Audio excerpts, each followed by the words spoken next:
and give the floor to Sri Lanka. Mr. Chair, my delegation takes this opportunity to extend warm felicitations to you and the members of the Bureau on your election and assure our fullest support and cooperation during this session. My delegation aligns itself with the statement made by Cuba on behalf of the G77 and China. Mr. Chair, we have come to realize, as the analogy goes, at halftime, that we are falling hopelessly short of achieving the SDGs at full time due to multiple factors inclusive principally of the COVID-19 pandemic. The political declaration of the SDG summit to be adopted tomorrow confirms that achieving the SDGs is in peril. The reversal of the development gains during the last few years has created a situation where poverty, unemployment, and social exclusion continues to grow unabated across the globe. Mr. Chair, today we live in a world where inequality has become a major part of the labor market. The environment itself creates obstacles to decent work, particularly to the disadvantaged groups. This issue must be addressed through comprehensive, gender-responsive, adaptive, and sustainable social protection systems, in addition to the implementation of policies to widen the opportunities for decent employment. We are living in a world where the progress made in assuring decent work has been seriously stifled, resulting in gaps in our policy objectives. Sri Lanka has been no exception to these challenges and are engaging in overcoming them to the best of our ability.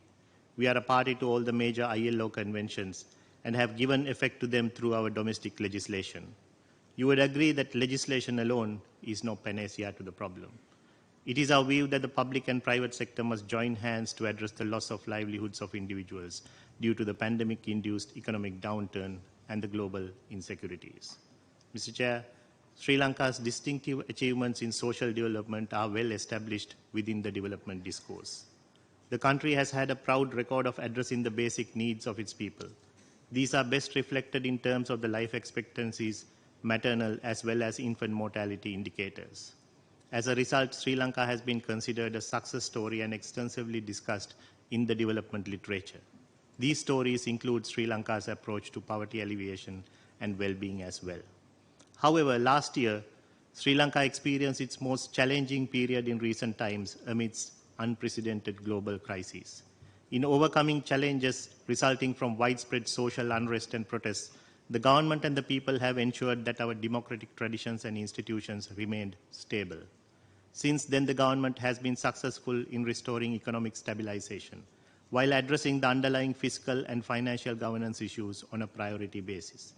The IMF Extended Fund Facility for Sri Lanka was approved in March 2023, and Sri Lanka has already initiated the necessary fiscal, monetary, and governance reforms, as well as measures to mitigate the economic impact of the reforms on the poor and vulnerable. Against the backdrop of the economic and financial crisis faced by Sri Lanka last year, Sri Lanka's remarkable progress in several areas of social development, such as education, health, nutrition, continue to be maintained amidst the most challenging environment. Mr. Chairman, the government of Sri Lanka is committed to overcoming these challenges with the assistance of our development partners. However, we are today in a situation where multiple crises faced by the world can at any time disproportionately affect any developing country and retard hard-won gains. It is therefore only logical and correct that reform of the financial architecture needs to be urgently undertaken in order to make it more responsive to the current challenges. We need to form partnerships, both South-South and North-South, in order to maintain development gains and maintain the momentum to progress. Mr. Chair, the report of the Secretary General for the Commission for Social Development of 21st November 2022 makes reference to the fact that the developed economies are projected to almost fully recover by 2023. The question is, at what cost? This forecast is of little solace when Africa, Latin America, and the Caribbean and Southern Asia are expected to face the largest and most persistent output losses. The report further acknowledges that this uneven pace of recovery between developed and developing economies will widen inequality across countries if not checked through active socio-economic policies. In the coming years, Sri Lanka remains hopeful to realize the full potential of the national output through a sustainable economic recovery.